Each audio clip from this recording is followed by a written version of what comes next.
Assalamualaikum warahmatullahi wabarakatuh.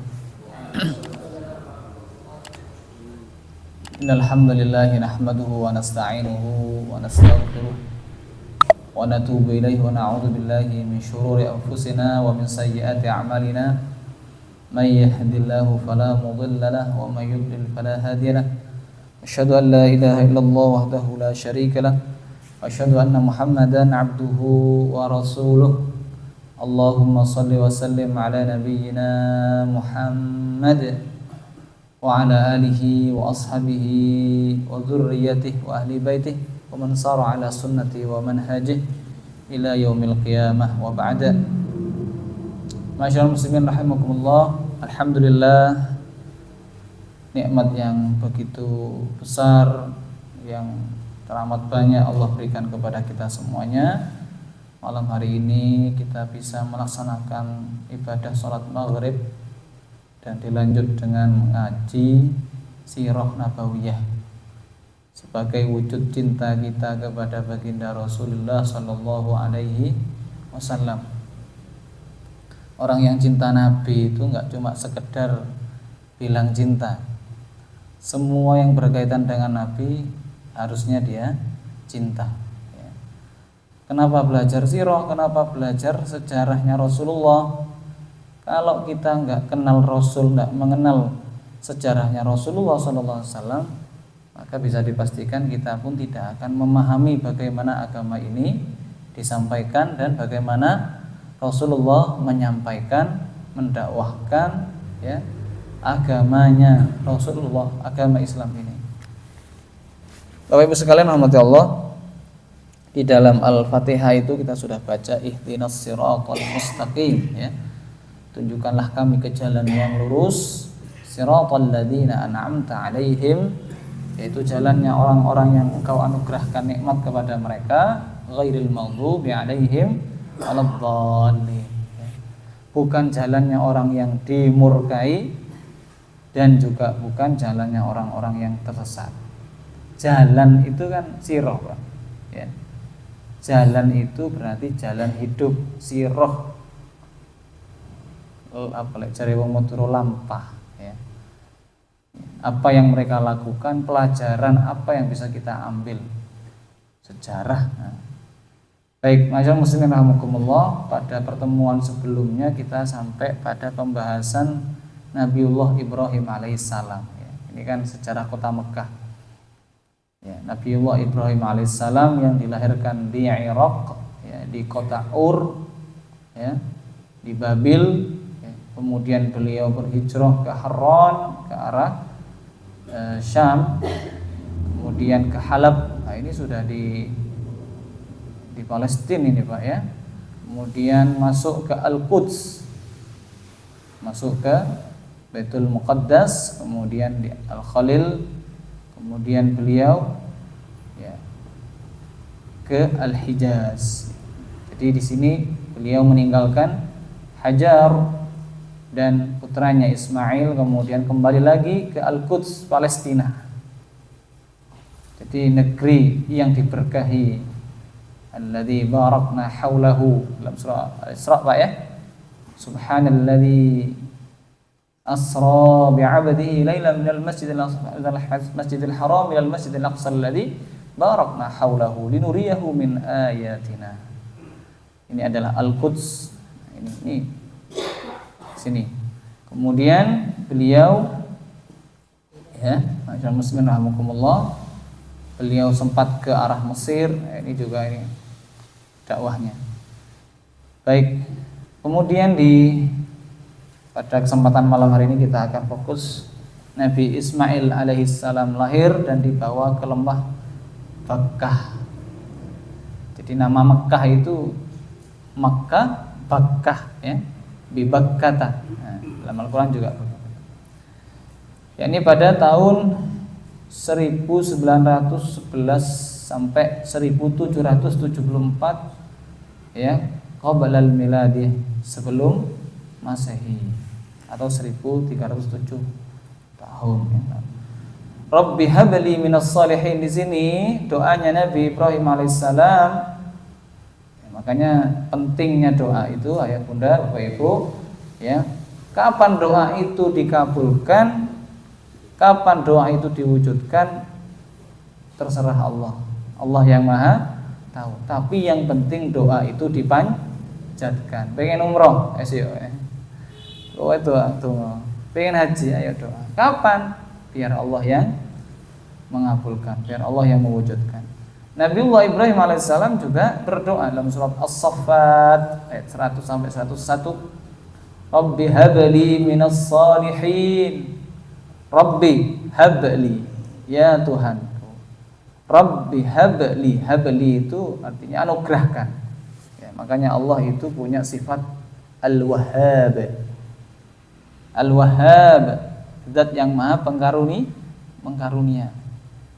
Wahhab. Makanya ketika kita meminta kepada Allah, habli, hablana, doa-doa yang menggunakan kata hab, Rabbana hablana min azwajina. Ya, karena memang yang kita minta adalah anugerah. Ya, anugerah, pemberian yang penuh berkah, enggak mek gede ketok ya, kemudian justru jadi masalah. Enggak.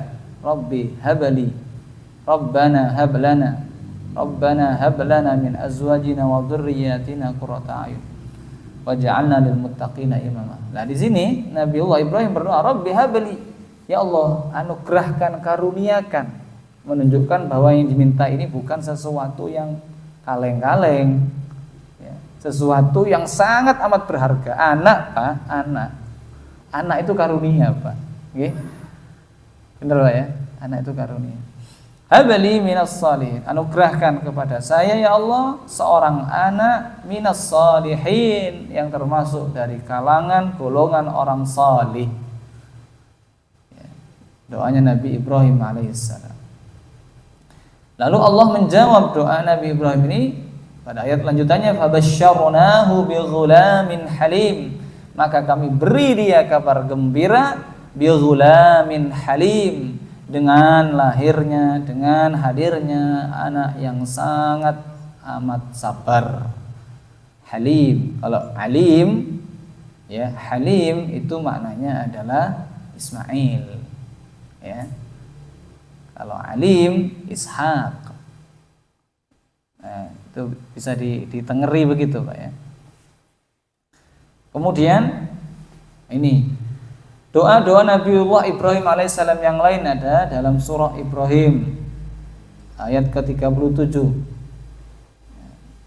Rabbana inni askantu min dzurriyyati biwadin ghairi dzi zar'in 'inda baitikal muharrami Rabbana liyuqimus salata. Kalau dalam surah Ibrahim itu rangkaian doa Nabi Ibrahim, banyak. Nah, jadi Nabiullah Ibrahim ini ketika sudah dikasih putra yang namanya Ismail, itu Allah merintahkan, ibaratnya Allah sudah menyiapkan sebuah cetak biru perjalanan panjang sejarah manusia yang akan mengabadi. Makanya kalau kita punya cita-cita besar, tinggi, mulia, mau ditaruh dimanapun anak kita, biarkan Allah yang naruh. Tapi dengan syarat inda baitikal muharram. Cedek-cedek wong soleh, cedek-cedek mbek tempat-tempat di mana Allah turunkan keberkahan. Jangan usah khawatir Pak, jenengan punya putra jadi relawan ke Palestina, gak apa-apa wes, udah loli, insyaallah syahid le, ngono Pak, ya, paham Pak ya, paham? Ya. Rabbana ya Tuhan kami, ini askantu, ini ceritanya Nabi Ibrahim ketika membawa ya Sayyidah Hajar, Bunda Hajar dan Ismail, Nabiullah Ismail yang masih kecil itu ke lembah Mekah. Ya Tuhanku, askantu min dzurriyyati, aku tempatkan keluargaku biwadin ghairi dzi zar', di sebuah lembah. Makanya Mekah itu lembah. Lembah itu artinya tempat yang paling rendah dari sekitarnya. Biasanya diapit 2 gunung atau berapa tuh bukit begitu. Nah, bagiannya yang paling rendah ini namanya lembah. Biwadin, di sebuah lembah ghairi dzar, sing gak ono tanamane. Pak, ini kalau bukan iman ya, gak yakin sama Allah. Apa yang ditaruh di situ? Gak ada tanaman, gak ada orang, ya kan? Sama aja bunuh diri. Tapi inilah iman. Nabiullah Ibrahim alaihissalam mengajarkan kepada kita, lek wis dikongkon mbek Gusti Allah, manutuh. Pak, ini Pak. Suami istri ini kalau sudah iman sama Allah, Dek, budal nanti nang Madura. Ono sapa nang Madura ya? Mbok, sapa? Ya. Bismillah wis, ya. Iki dalam rangka tugas negara. Tugas dakwah. Bismillah. Madura panas ya. Madura panas ya. Lebih panas. Kompor ya. Enggak Pak, Madura itu adem Pak ya. Madura itu Masya Allah guys. Hijau Pak. Sing hijau ya. Sing panas-panas. Ya, intinya apa? Tawakal sama Allah. Di sini dijelaskan bahwa tempat yang dituju itu tempat yang gersang, tidak ada tanaman. Tapi istimewanya dia berada di tempat inda baitikal muharram, di sisi rumah yang engkau muliakan, rumahmu yang mulia. Muharram itu artinya mulia Pak, terjaga ya. Haram itu kan dilarang Pak ya.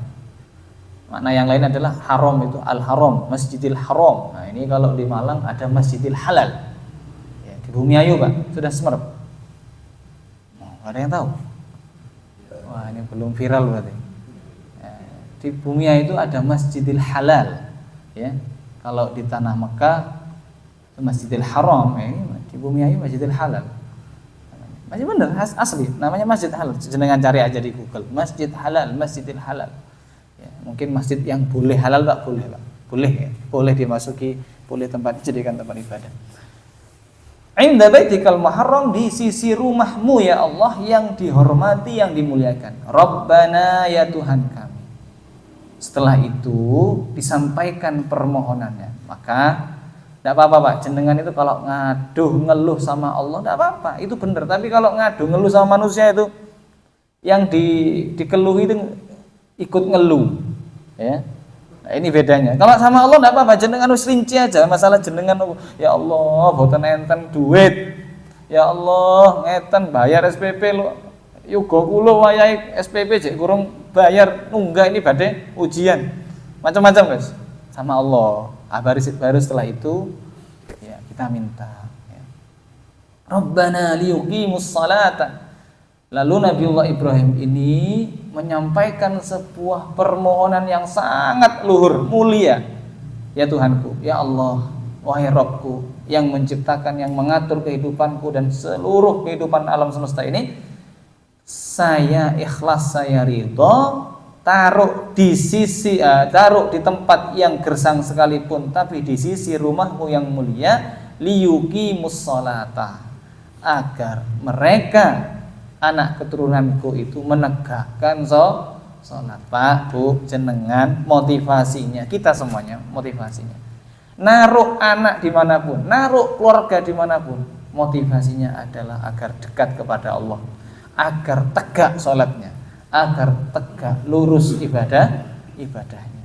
Ya sudah, nanti masalah rezeki, Pak, insya Allah, karena motivasinya karena Allah, tujuannya karena Allah, Pak, insya Allah Allah akan dimudahkan. Waj'al af'idatan minan nas. Nabiullah Ibrahim melanjutkan doanya, jadikan af'idatan minan nas. Af'idah itu dari kata fuad, artinya apa? Jadikan hati-hati manusia itu tahwi ilaihim, condong senang kepada mereka. Saya mau tanya ayah bunda, orang senang kepada kita itu karena apa? A. Harta. B. Akhlak. Kira-kira yang mana yang benar ini? Akhlak ya. Kalau harta ini digarong, bisa-bisa dia rampok gitu ya. Jadi Nabiullah Ibrahim itu berdoa kepada Allah sekaligus mengisyaratkan kepada kita ya, bahwa bagian terpenting dari seorang hamba itu selain ibadahnya, akidahnya, itu adalah akhlaknya. Ya Allah, jadikanlah hati-hati manusia itu condong kepada mereka, kepada anak turunanku, kepada keluargaku. Artinya apa? Bahasa lainnya, ya Allah, jadikan mereka itu berakhlak yang mulia sehingga dicintai manusia. Menurut saya ini sangat-sangat logis, Pak ya. Logis. Betapa banyak orang yang mohon maaf dimusuhi ya gara-gara ya harta. Maksudnya dalam makna di sini adalah sombong ya. Sombong karena harta, perilakunya yang buruk ya dan lain sebagainya. Warzuqhum. Lalu Nabiullah Ibrahim juga berdoa meminta dan berikan rezeki kepada mereka ya, minas samarati la'allahum yashkurun ya, dari buah-buahan. Nah ini yang menariknya di waktu itu nggak ada buah-buahan, tapi Nabiullah Ibrahim alaihissalam meminta kepada Allah buah-buahan. Ini korelasinya gimana nih kan gitu Pak ya. Ini kalau kita bahasan gampangannya gini lah, sing jaluk nabi yus ya terserah begitu ya. Bapak Ibu sekalian rahmatullah Allah, ini juga sekaligus isyarat yang luar biasa dan sekaligus pembuktian bahwa doanya Nabi Ibrahim akan dikabul oleh Allah. Ya, pasti dikabul. Juga menjadi isyarat bahwa tempat ini nanti menjadi tempat yang makmur. Tempat yang makmur. Ya. Karena di sini buah itu kan biasanya kan tempat tempat yang subur dan seterusnya. Warzuqhum minats samarat. Sekalipun para ulama juga mengatakan bahwa ya rezeki. Ya, samarat itu maknanya rezeki. Tapi kalau secara tekstualnya ya buah-buahan, berarti memang tempat ini akan menjadi tempat yang makmur. Di situ gampang sekali mendapatkan buah-buahan. Nah, jenengan kalau sudah haji, jenengan ke hotel terus main-main ke sekitar hotel, gampang nggak dapat buah-buahan di sana? Ya lumayan gampang Pak ya. Ya, buah apa aja? Banyak macam-macam ya. Buah tropis, buah macam-macam ada di supermarketnya kan. Ya. Padahal di situ tuh nggak ada yang nandur gedang Pak ya. Nggak ada yang nandur macam-macam ya. La'allahum yashkurun. Permintaan rezeki itu disertai dengan harapan agar mereka menjadi hamba yang taat. Pak, kalau rezeki nggak membuat kita taat, berarti itu namanya ujian, Pak. Oke? Alhamdulillah. Seharusnya dikasih rezeki taat, syukur. La'allahum yashkurun, agar mereka bersyukur. Bersyukur itu adalah menggunakan nikmat untuk taat. Diparingi sehat, rajin sholat, diparingi rezeki ya, maka nanti kita gunakan untuk banyak infak dan lain sebagainya. Masyaallah muslimin rahimakumullah. Nah, ini ada pertanyaan, siapa yang menemani Siti Hajar? Siti itu singkatan ya Pak ya, Sayyidati. Iya. Senengane nyingkat-nyingkat ya. Sayyidati, Siti Hajar dan Nabi Ismail alaihissalam. Rasulullah SAW pernah ditanya oleh seorang laki-laki, ya Rasulullah, kabarkanlah kepadaku tentang Saba. Saba itu negeri Yaman. Dalam Quran ada surah Saba. Apakah Saba itu, apakah ia adalah nama sebuah tempat ataukah nama dari seorang wanita? Beliau menjawab pertanyaan orang tadi, laisa bi ardin wala imra'atin. Saba ya. Tapi kalau Saba yang di Al-Quran itu nama tempat, nama negeri ya.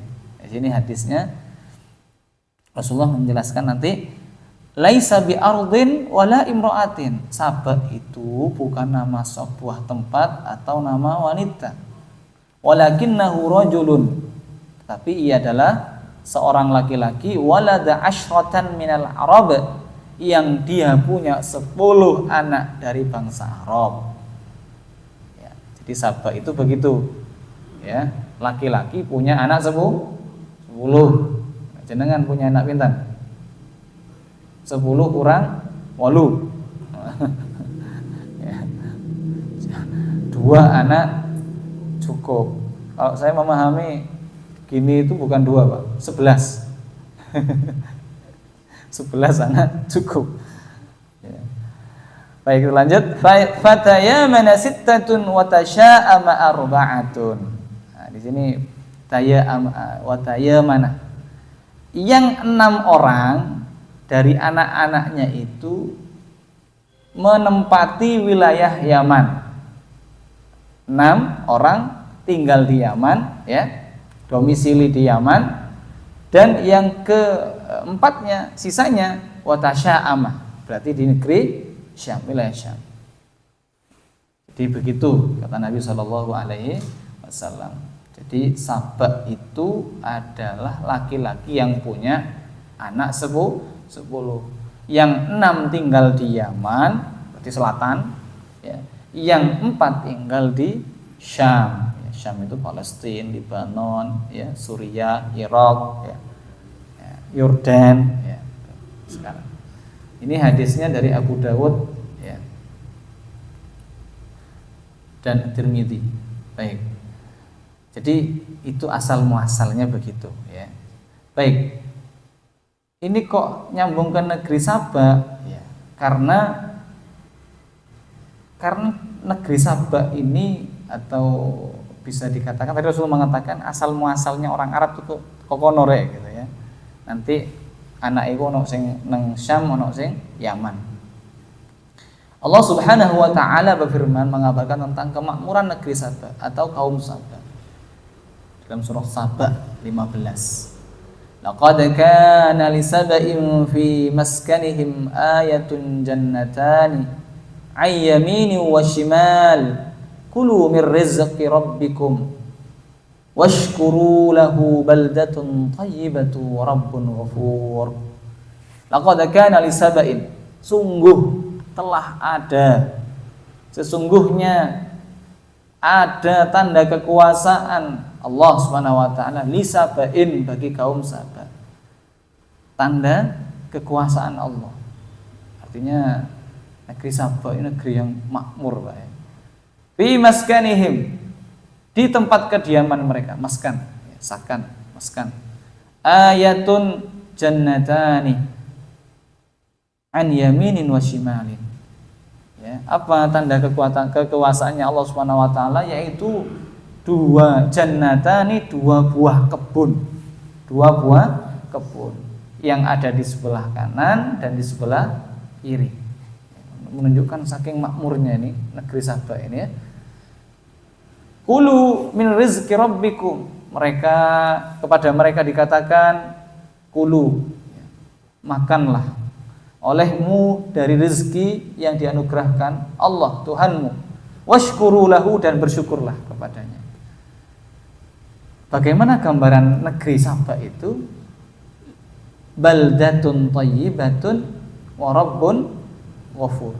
Ya, ini gambarnya negeri Saba. Negeri itu thayyibatun, negeri yang baik. Ya, negeri yang baik. Negeri yang bahasa Jawanya, Pak, gemah ripah loh jinawi, mungkin begitu, Pak, ya. Negeri yang baik, wa rabbun ghafur, dan Tuhanmu adalah zat yang maha pengampun. Artinya Allah Subhanahu wa taala melimpahkan karunia, keberkahan, ya, dari segala penjuru untuk negeri Saba ini. Ya, ini ketika mereka masih taat kepada Allah. Nanti nikmat itu dicabut, Pak, oleh Allah. Jadikan tanaman-tanamannya itu gersang, tanahnya gersang, kemudian sudah enggak ada hujan lagi, enggak ada air lagi, ya. Itu terjadi setelah banjir bandang Sailul Iram, yaitu jebolnya tanggul bendungan Saba itu. Apa itu namanya? Iram, ya. Tuh, setelah itu sudah berubah. Keadaannya berubah. Nah, ini gambarnya apa ini? Apel, ya.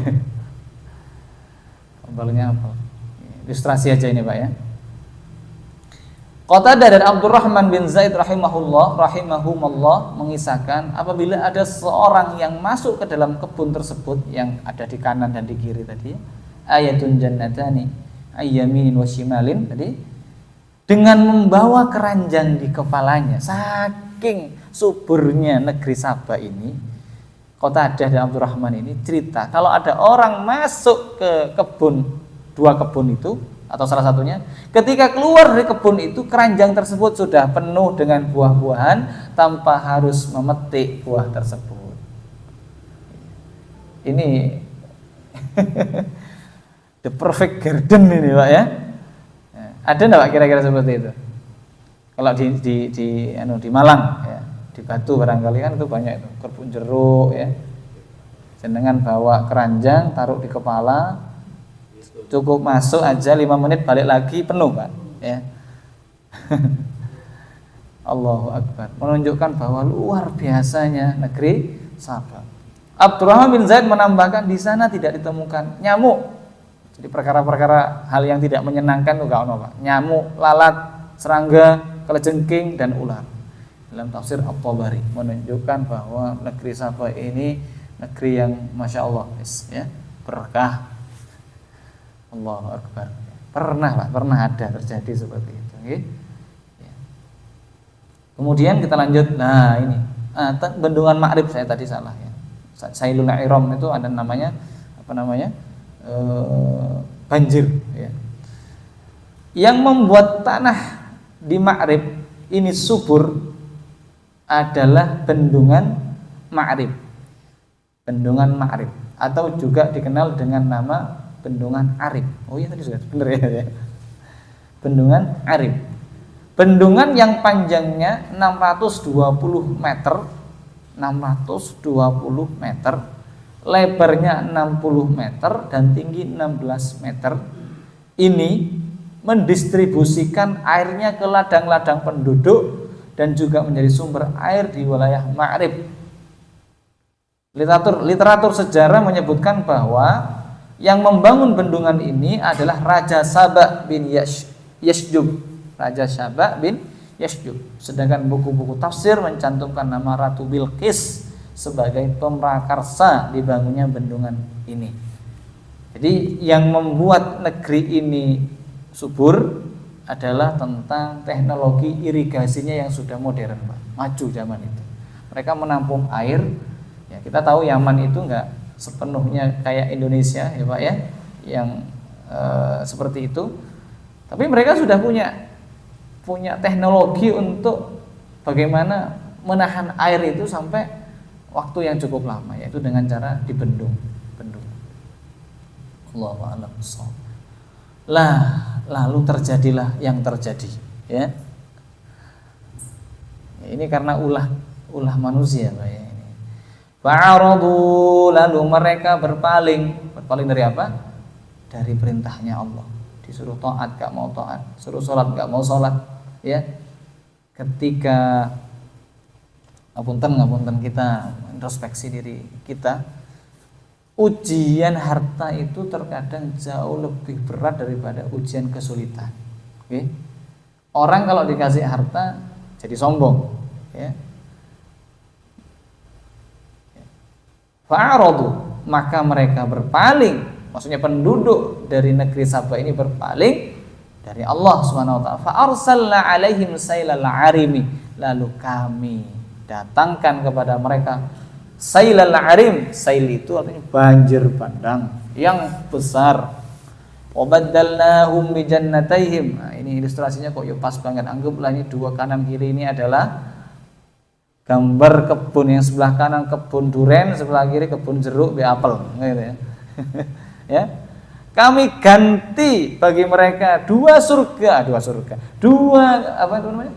Kebun yang tadi yang sangat-sangat menakjubkan itu, jannataini dzawatai ukulin khamtin, dengan 2 kebun yang ditumbuhi pohon-pohon yang berbuah pahit.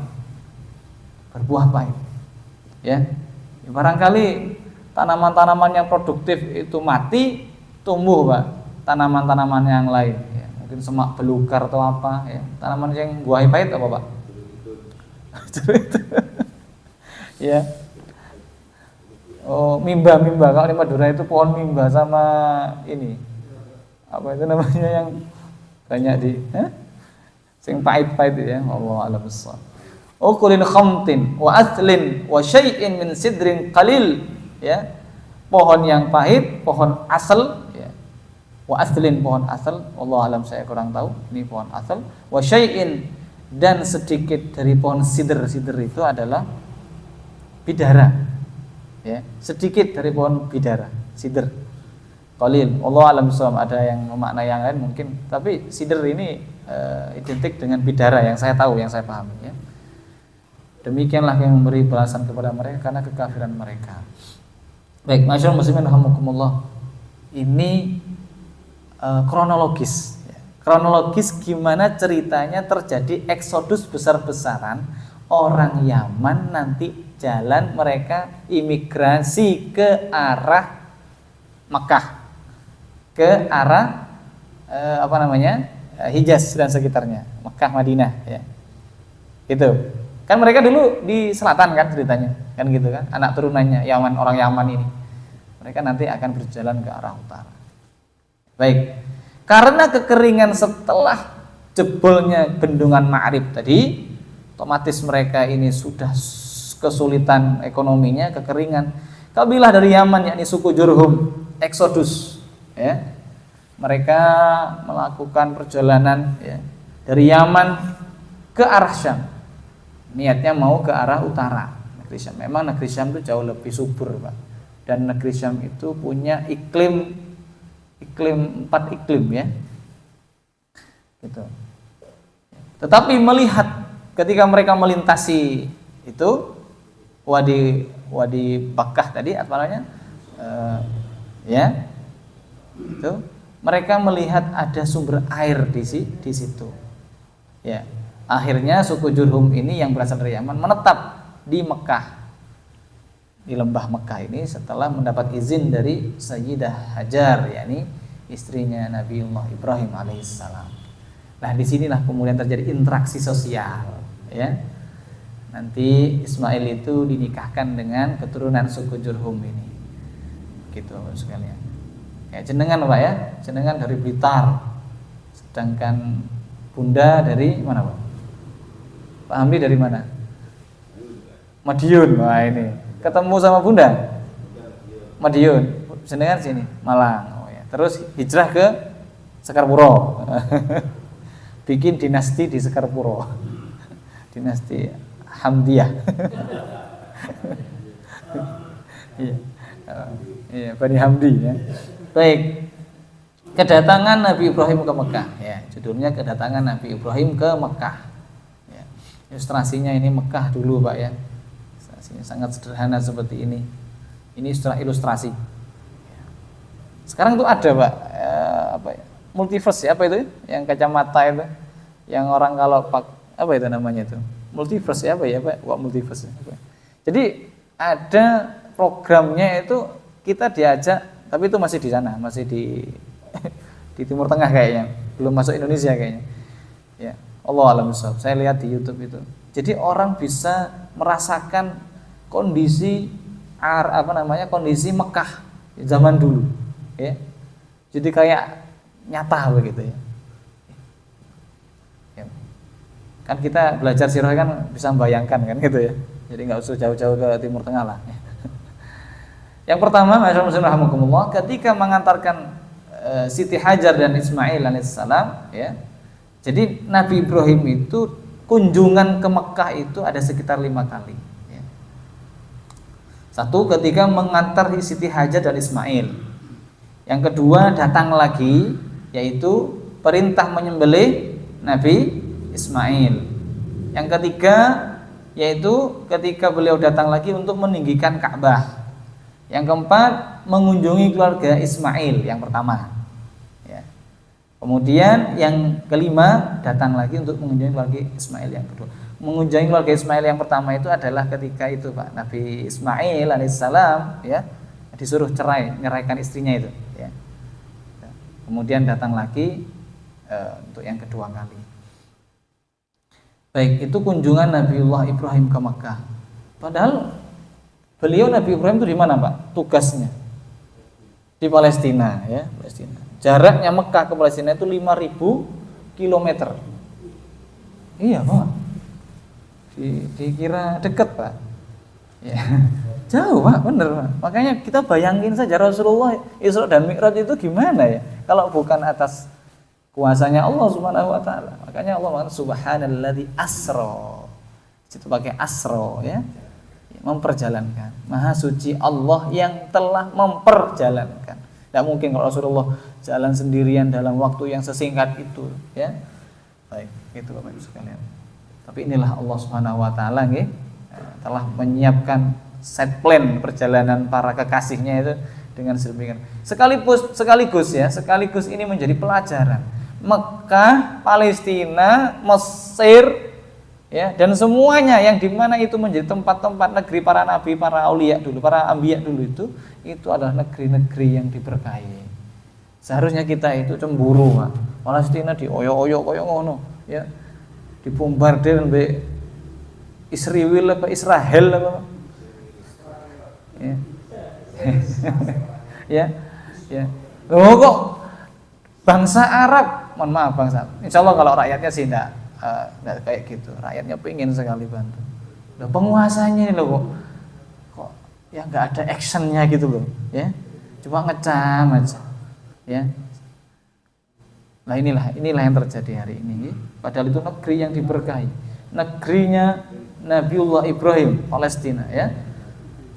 Nabiullah Ibrahim juga berdakwah di sana dan seterusnya. Baik, masyaallah muslim rahimakumullah. Kita lanjut pada kisah Nabiullah Ibrahim meninggikan bangunan Ka'bah. Ini diabadikan oleh Allah dalam surah Al-Baqarah ayat 127, yakni wa idh yarfa'u Ibrahimul qawa'ida minal baiti wa Ismailu Rabbana taqabbal minna innaka antas samiul alim. Ya.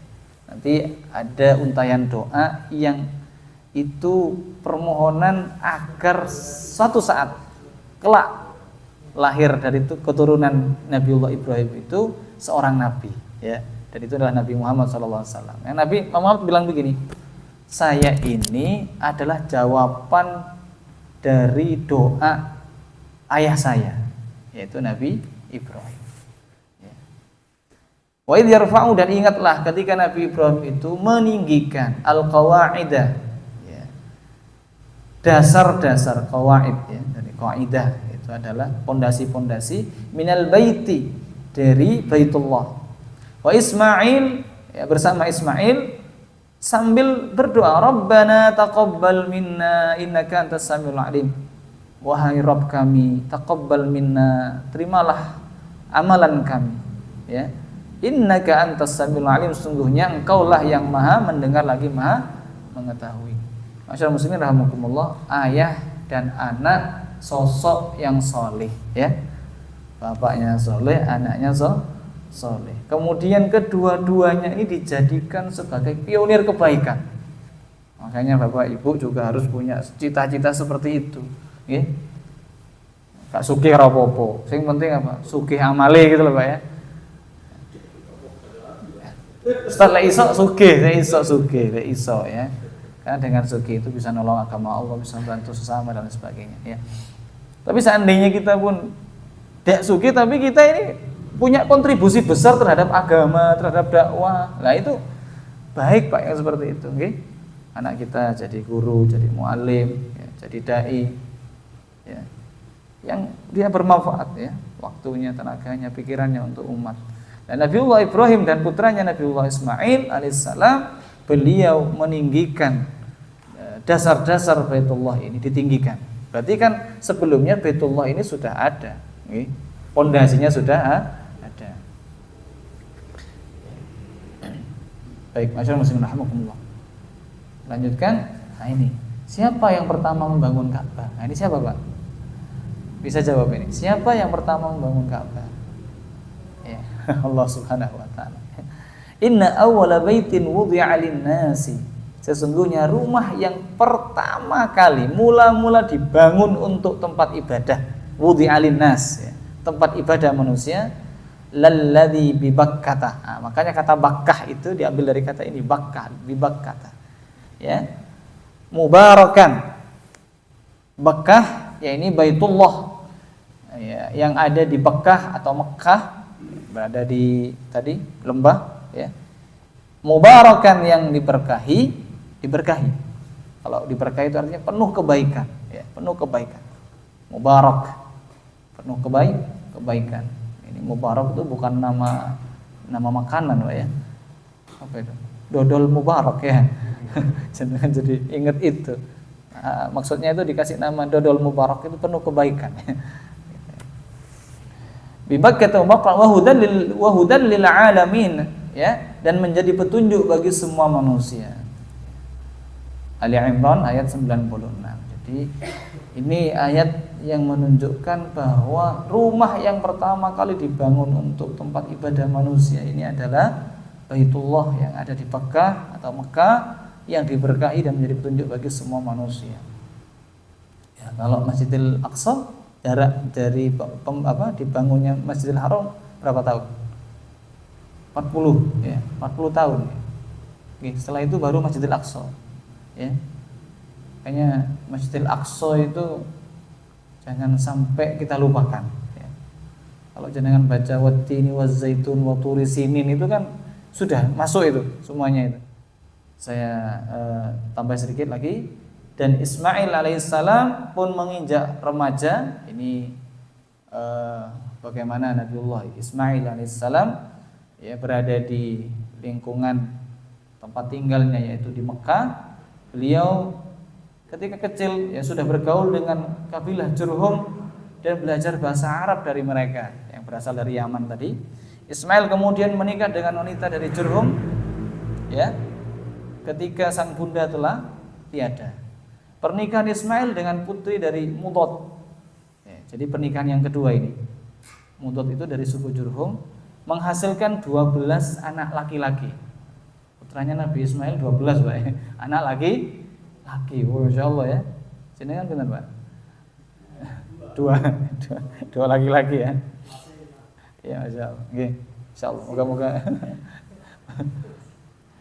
Jadi putranya Nabi Ismail 12 laki-laki, anak laki-laki. Yang pertama di antara mereka adalah Nabatean. Kalau dalam literatur orang-orang Nasrani itu ya, Nabatean. Kedar.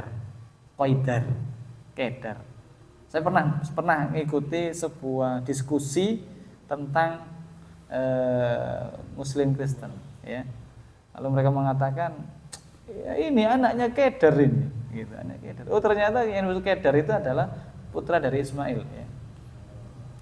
Kemudian Abdail, ada Adbel ya, bukan Abdel ya.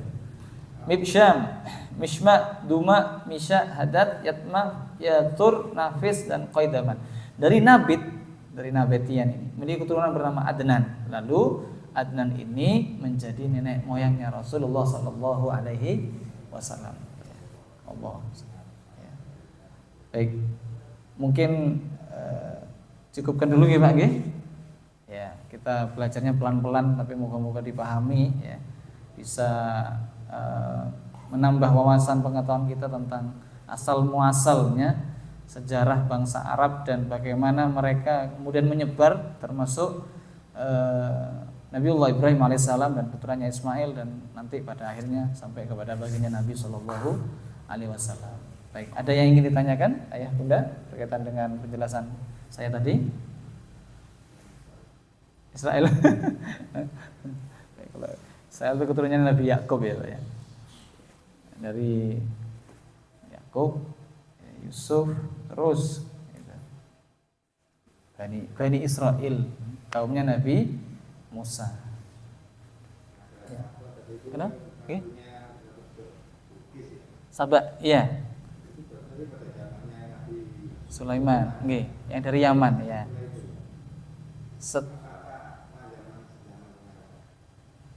Setelahnya, maksudnya apa?